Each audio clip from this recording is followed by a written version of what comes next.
Welcome to the Deep Dive. Today we're navigating a crucial new development, something that could significantly impact your U.S. visa application process. We're talking about the mandatory disclosure of your social media history. This deep dive is really designed to help you understand what's required, maybe why it's happening, and how you can best prepare. Indeed, and this isn't just some minor update you can, gloss over. It's a really significant shift in the vetting process, especially for individuals looking to study or engage in exchange programs in the United States. We're going to break down the specifics of these new requirements and hopefully offer some clear, actionable guidance on how to make sure your application is, well, comprehensive and accurate. Okay, let's really unpack this then. Yeah. Many of you probably remember social media questions first popping up on visa forms, around 2018? But what's truly striking now is how the emphasis has changed, particularly recently. It almost feels like this quiet background check has suddenly become, incredibly loud. Yeah. Mandatory, certainly. Why this intensification now, do you think? That's a critical observation. You're right. While social media screening has been technically part of the U.S. visa process for a while, it's really only now, in 2025, that it's gained this significant traction, this level of intensity. It seems to reflect a broader, almost global trend in digital vetting.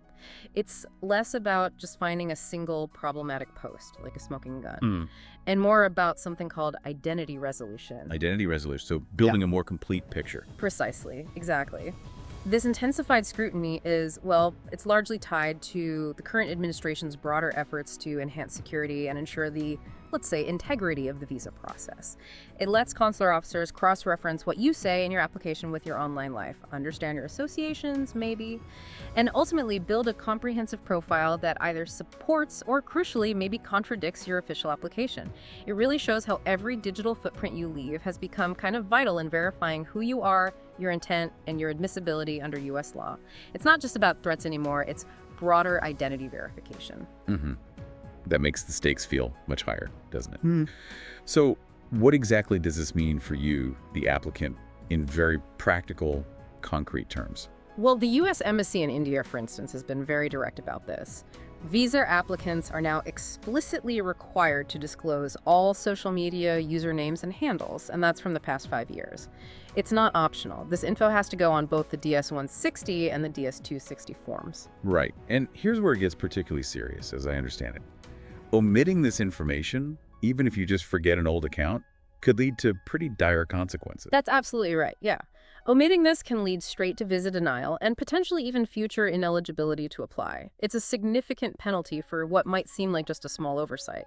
Now, this new mandate specifically applies to those seeking F, M, or J non-immigrant visas, so that's mostly academic students, vocational students, or exchange visitors. And another critical point.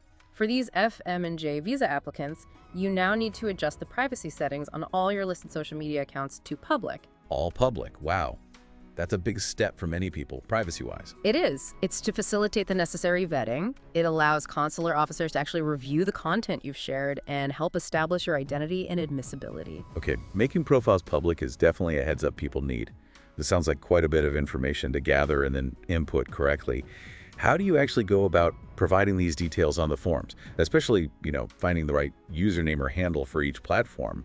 That can be confusing. It definitely requires some precision. So on the DS-160 form, you'll find a social media section. It's within the address and phone information page. First, it asks if you even have a social media presence. If you click yes, then you get a drop-down list of platforms. It covers the big ones: Facebook, X, which used to be Twitter, of course, LinkedIn, TikTok, Instagram, YouTube, Reddit, and some others. You then need to provide the specific username or handle you've used on each of those platforms for the last 5 years. Each platform, 5 years back. Okay, so it's not just your current accounts, but anything you've used in that time frame. That's a significant historical look. Could you maybe walk us through finding those exact identifiers for some of the most common platforms? Because username can mean slightly different things depending on the site, right? Absolutely. Let's break it down. For Facebook, you need to provide your username. You can usually find this in your profile's web URL. It's the text that comes right after facebook.com in the link to your profile. Sometimes you can also find it in your account center settings. For X, formerly Twitter, it's pretty straightforward. It's your handle, which always starts with that @X symbol. You'll see it clearly on your profile page or in the URL. Okay, @IC handle for X. Got it. What about LinkedIn? That's more professional. Is it the same deal? LinkedIn's a little bit unique. The identifier they generally want on the DS-160 is often called your profile ID. This is the specific part of your public profile URL that comes after www.linkedin.com. Now, you might be tempted to just paste the whole URL, but the advice we're hearing is to provide just that specific handle or profile ID part. Full URLs sometimes cause issues on the form, apparently. Better safe than sorry. Ah, that's a really good tip for LinkedIn. Just the ID, not the full URL. Yeah. What about the more visual platforms like, say, Instagram and YouTube? Right. For Instagram, you provide your username. It's usually quite visible right there on your profile page, or you can see it in the browser's URL bar when you're on your page. If the URL is instagram.com/December your username, you just need the username part. For YouTube, you'll give either your handle, which starts with an @ symbol now, or your channel ID. You can usually find your handle by going to youtube.com handle or just checking your profile info section. And lastly, for Reddit, your username or handle is generally what you see right after the U on your profile page. That detailed guidance is incredibly helpful, thanks. Finding those specific identifiers can be a pain point, I imagine. What if someone has, say, multiple accounts on the same platform, like maybe a personal Facebook and another one they use just for a hobby group or something? Do they need to list both? Yes, absolutely. That's a key point. If you maintain multiple accounts on the same platform, your example of 2 Facebook accounts is perfect. You are required to list all of them. The DS-160 form actually has an Add Another button right there for this exact reason. It lets you enter each additional account separately. You don't want to seem like you're hiding anything. Makes perfect sense. Don't leave anything out. Oh, okay. And what about platforms that might not be on that main drop-down list? Maybe some regional apps that have public features or, newer platforms. The form does account for that too, thankfully. There's a sort of catch-all question asking if you've used any other websites or applications in the last 5 years to create or share content. This is exactly where you'd list something like TikTok if it wasn't already in the main list, or maybe other public forums or content sharing sites you use. For these, you'll need to provide the platform name and your specific handle or username, but it's just as important to know what not to include. Oh, okay. What shouldn't you list? Well, crucially, you are not required to provide your passwords for any accounts. Never give those out. Also, private messaging services, think WhatsApp or Telegram private chats, are generally not considered social media for this purpose. The exception might be if you run, say, large public groups or channels on those platforms where you broadcast messages widely.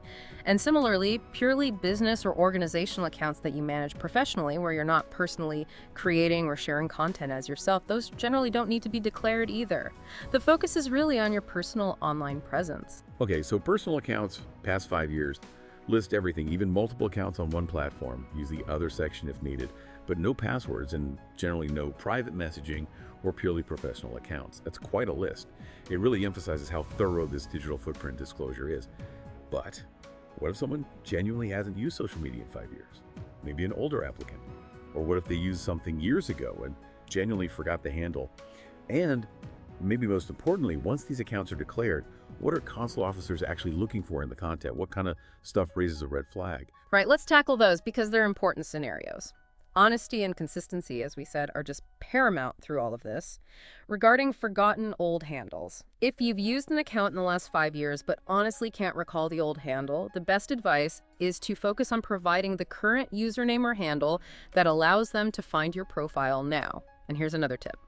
It's highly advisable not to change your listed handle between submitting the form and your visa interview, or even ideally until after you've arrived in the US. Keep it consistent so they can track it easily. Okay, consistency is key there.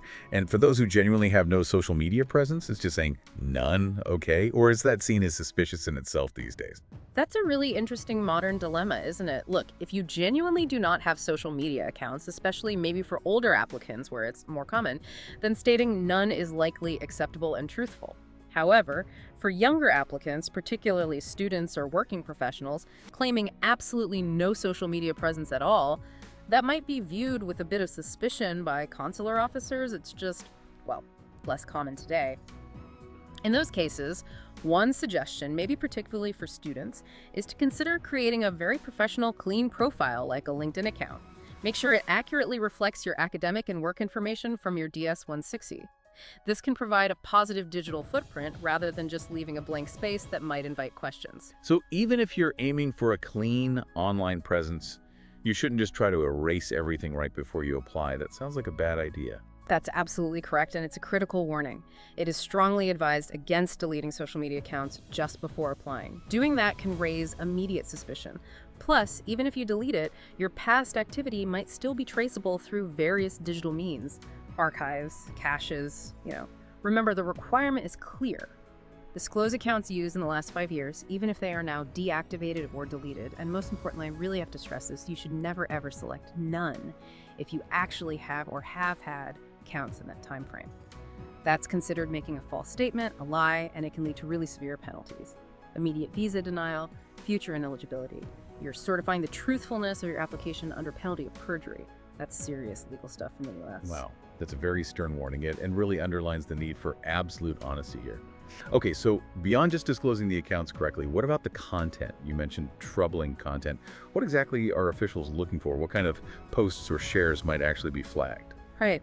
Officials will meticulously review your online activity for anything they might deem troubling. It's a broad term, but it generally includes things like signs of hostility towards American citizens, or U.S. values, institutions, culture, maybe its founding principles. This vetting is really a core part of the enhanced national security checks. The general advice, and it might sound a bit extreme, but it really is the safest approach, is to keep your social media profiles essentially clean, bland, and free of anything that would probe unnecessary questioning or interest. Clean and bland. Okay, that sounds like a good mantra. Can you elaborate maybe on specific types of content that applicants should definitely steer clear of? Something more concrete than just vague hostility. Yes, absolutely. There are probably 3 key areas to be extremely cautious about. First, and perhaps most obviously, politics. Just steer completely clear. Avoid posting, reposting, liking, sharing any content related to politics. Doesn't matter if it's local, national, or international. This includes opinions, strong arguments, even maybe political satire that could be misunderstood. Second, related to that, avoid content about specific political personalities. Discussions about policies or rules related to, the Trump administration or Biden or any political leader, really. It's just best left off your public profiles during this process. And third, and this one is maybe less obvious, but absolutely critical, avoid contradictory information. Meaning contradictions between your social media and your application. Exactly. Your social media profile must align precisely with the information you provide in your DS-160. For instance, if your DS-160 says you're a student living and studying in City A, your social media shouldn't be full of pictures suggesting you're actually working full-time in City B or living somewhere else entirely. Same goes for details like your marital status, your educational background, your employment history. Any inconsistency, even if it seems minor to you, can lead to intense scrutiny and really challenging questions during your visa interview. It can absolutely jeopardize your application if they think you're not being straightforward. That makes a lot of sense. Consistency is key across the board. So bringing this all together, what does this mean for you, the listener, as you prepare for your U.S. visa application? The key takeaway seems crystal clear. Transparency, yes, but also really careful proactive preparation are just more important than ever before. Being diligent about reviewing your own digital footprint now and making sure it aligns perfectly with your application, that seems like it can make a huge difference. Absolutely. To quickly summarize, make absolutely sure you accurately disclose all your social media usernames from the past 5 years on your DS-160 or DS-260. For F, M, and J visa applicants, remember to keep those profiles set to public for the review period. Be diligent, take the time to find the correct specific identifiers for each platform. We went through how to find those. And maybe most importantly, ensure the content on your social media accounts is entirely consistent with your visa application.